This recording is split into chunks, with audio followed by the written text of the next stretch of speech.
Good afternoon, everyone. It's a great honour for me to address this forum this afternoon. Here at the WISE Centre, we have many very valuable collaborations with Statistics Korea, with the Korea Statistical Research Institute, as well as the wider Korean government. So I'm delighted to be joining you today for this very important event. I wanted to start my presentation with a historical perspective to provide some context on this work on measuring well-being at the OECD. So while it builds on many decades of earlier statistical work, the OECD began its research on well-being as a coherent concept around 20 years ago, with the word well-being used here to describe a people-centered approach to understanding the progress of societies, which takes into account economic, social and environmental outcomes. So an important first milestone of this work at the OECD was the first forum on knowledge, statistics and policy held in Palermo in 2004 in Italy. This was followed by OECD support to the Stiglitz-Sen-Fitoussi Commission on Economic Performance and Social Progress. In 2011, we launched the Better Life Initiative, and that includes our flagship well-being report called How's Life, together with a website that invites members of the public to create their own well-being index. And this is something we call Your Better Life Index. Rolling forward to more recent history, in 2020, the OECD created the OECD WISE Centre. This is the Centre for Wellbeing, Inclusion, Sustainability and Equal Opportunity. And at the WISE Centre, we are really continuing the work on measuring wellbeing. So our core aims include to advance the wellbeing evidence base and the measurement agenda. We continue to do work on benchmarking country performance on wellbeing. We are providing support to member states who are developing their own wellbeing initiatives.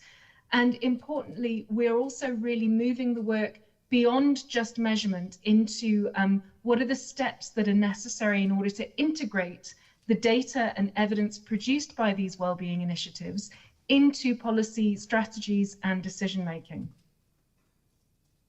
So at the OECD, all of our work on wellbeing is underpinned by the conceptual framework that you see here.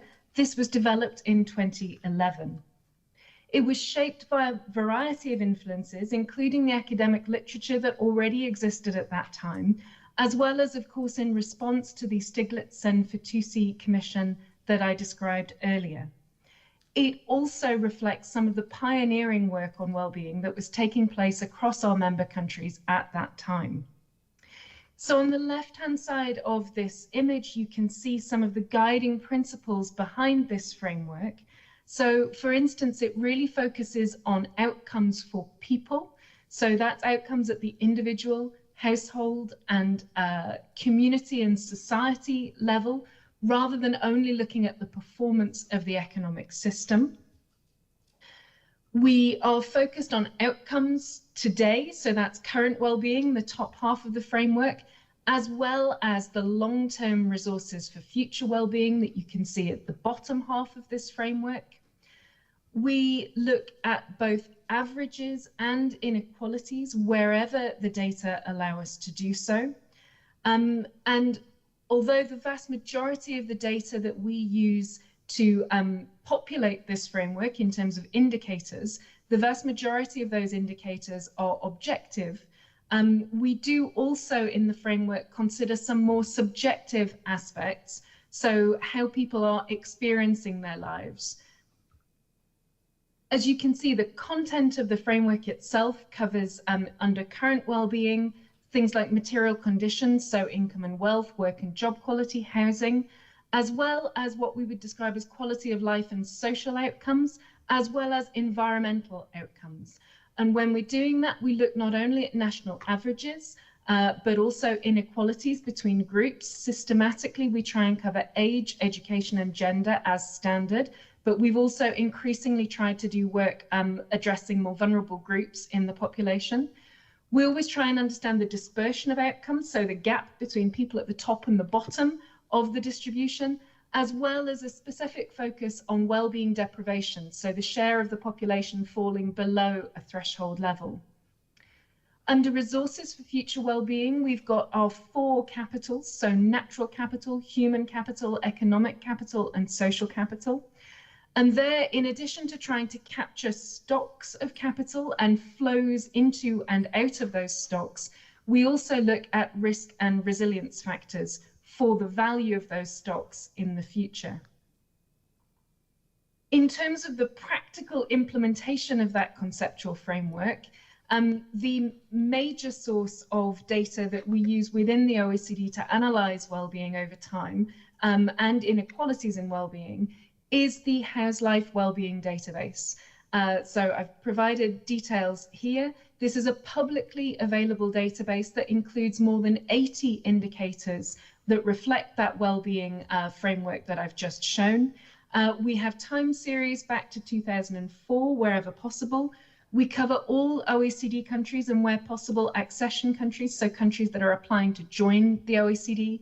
And we update this database on a rolling basis. So as and when new data come into the OECD, we try and keep that as fresh as we possibly can. And we also do an annual data request with members. So on an annual database, at the least, this database is kept as up to date as we possibly can. And that's a rolling resource provided to anyone who wishes to access it. Of the key products for us at the WISE Centre is a report called How's Life, which really tries to document the latest available information about trends and inequalities in well-being across the OECD. We're currently working on the next edition of How's Life. That's due to come out in early November of this year. So I can't say too much at the moment about the content of the latest edition. What I can share with you today is a little snapshot or a little insight into some of the key findings of our wellbeing framework for Korea. So for every member country, we produce country profiles and we update those on a near annual basis. So again, the database is updated rolling. We do the country profiles on a near annual basis. And then we do the How's Life report every couple of years to try and summarize what's going on at the OECD wide level. So to give just a few key highlights from the latest Korea country profile, this wheel is something that we include in all of our country profiles, and it aims to provide a comparative picture of well-being across just a handful of our key headline indicators for current well-being and for inequalities. And the way to understand this wheel is, in all cases, a longer bar means better well-being outcomes.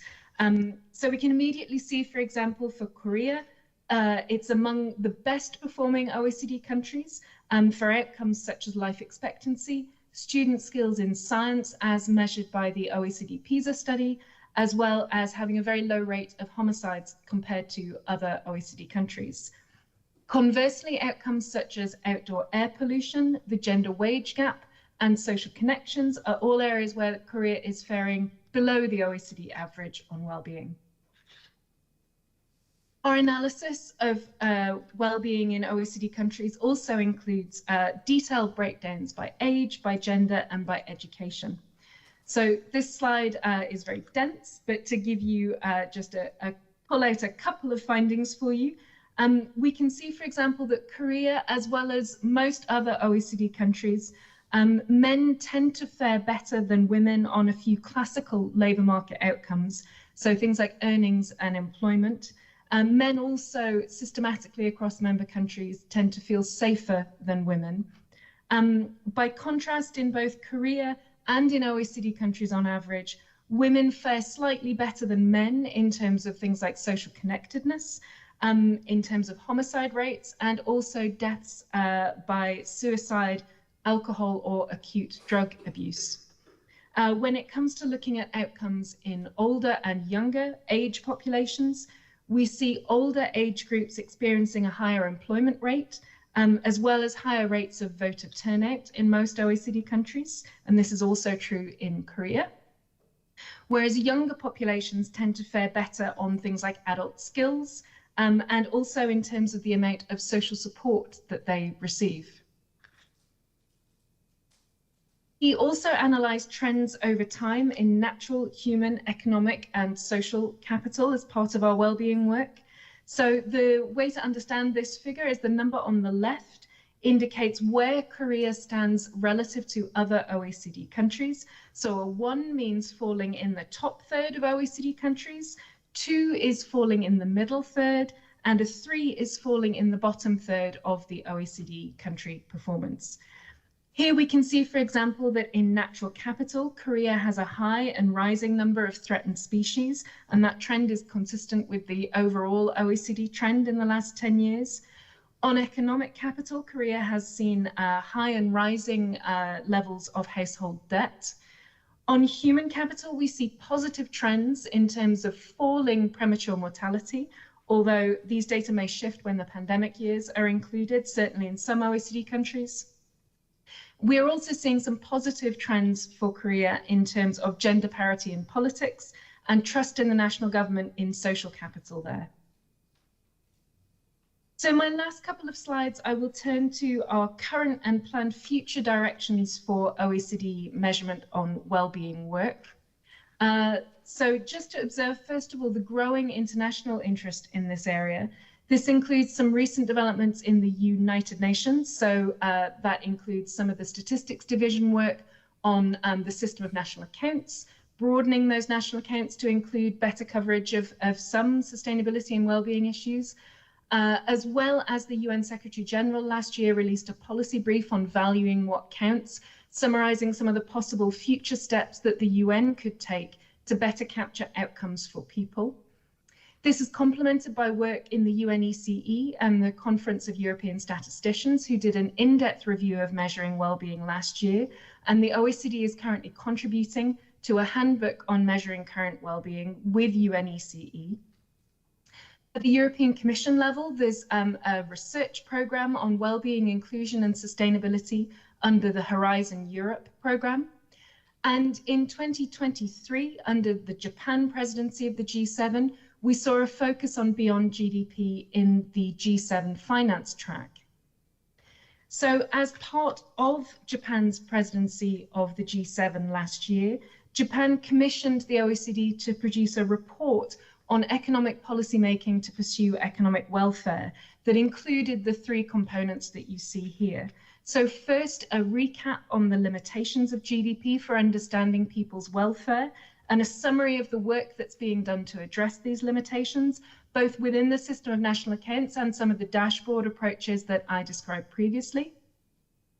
The second chapter of the report covers some recent trends in G7 country performance across some of these indicators.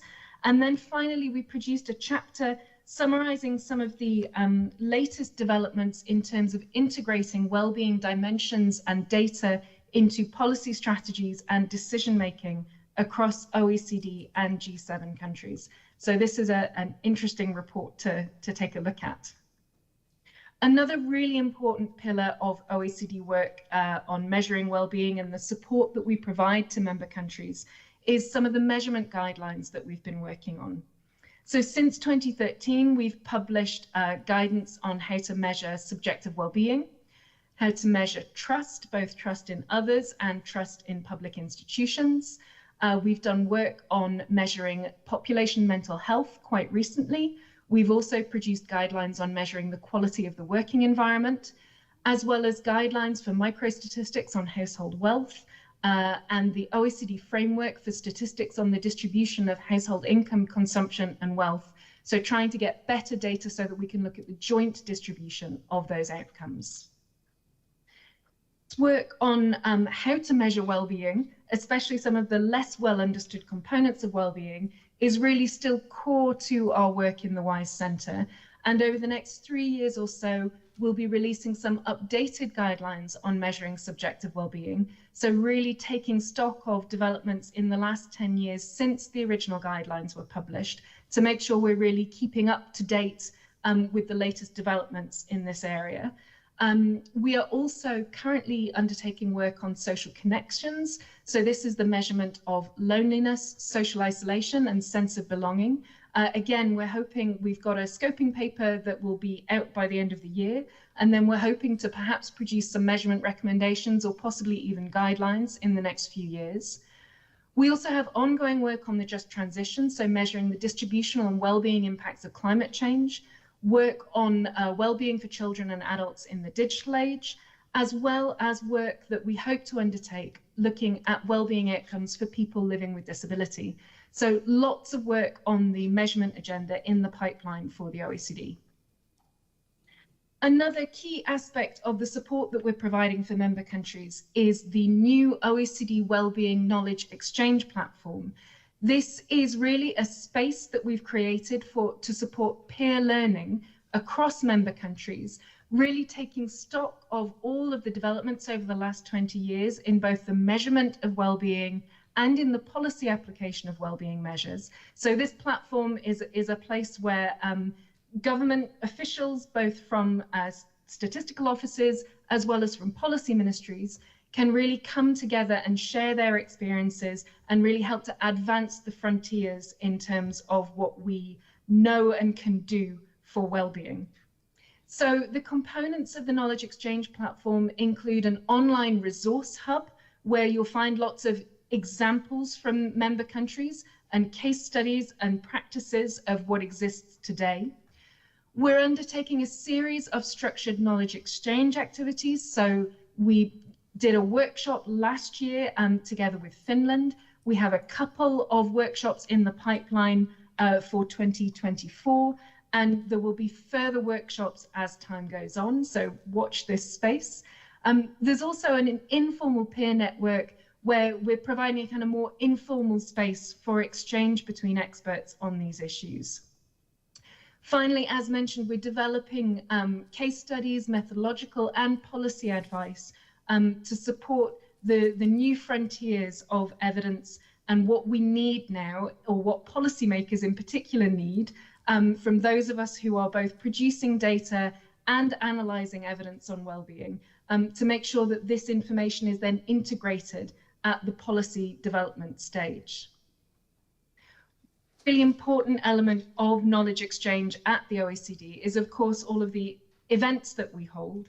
And one particularly important event that I wanted to highlight today is the International Conference on Measuring Wellbeing Beyond GDP in Asia, Southeast Asia and Korea. This is a conference that we held together with Statistics Korea in September 2023. And it was really to provide a space for exchange on existing practices in the region, and also to identify really what are the key challenges where we need to strengthen cooperation on these issues in the Asia region. So that includes looking at improving international comparability through better coordination and collaboration on well-being measurement, better measurement of future well-being, particularly in the context of today's major policy challenges, so things like the digital demographic transitions and the climate transition. A real focus on securing better and more granular data, particularly for vulnerable population groups, as well as to improve data on social mobility, which is a priority for the WISE Centre. And again, this conference really highlighted the importance of establishing a more stable platform for countries to exchange on well-being evidence, both from the perspective of measurement and policy practice. Finally, thinking about the future of the OECD's work on well-being, I just wanted to highlight an important forthcoming event for us this year, which is the 7th OECD World Forum on Wellbeing. So this will take place in Italy in early November. And it will follow on from and really mark the 20th anniversary of the very first forum in Palermo in 2004. And it follows on from the most recent 6th edition of the forum, which was held in Incheon in Korea in 2018. So there's a really well-established tradition now. And this forum will address some of the key themes for future work of the OECD WISE Centre. And this includes strengthening well-being approaches to policymaking and fostering cross-sectional collaboration on well-being, improving data and analysis on well-being. As I've already said, there's a significant statistical agenda that we are still working through. We are doing some detailed work on social investment to really understand the long-term well-being benefits of investing in social programs. We're also doing work to accelerate and broaden climate action through a wellbeing lens. And finally, there will be work at the conference discussed on harnessing the digital transition and artificial intelligence in order to promote inclusive and sustainable wellbeing. So that's it from me. Thank you again for the opportunity to address this forum and for all the work that you are doing to advance quality of life measurement in Korea and beyond. We'll be glad to continue working with you in the future. And I wish you a very successful continuation of the forum today.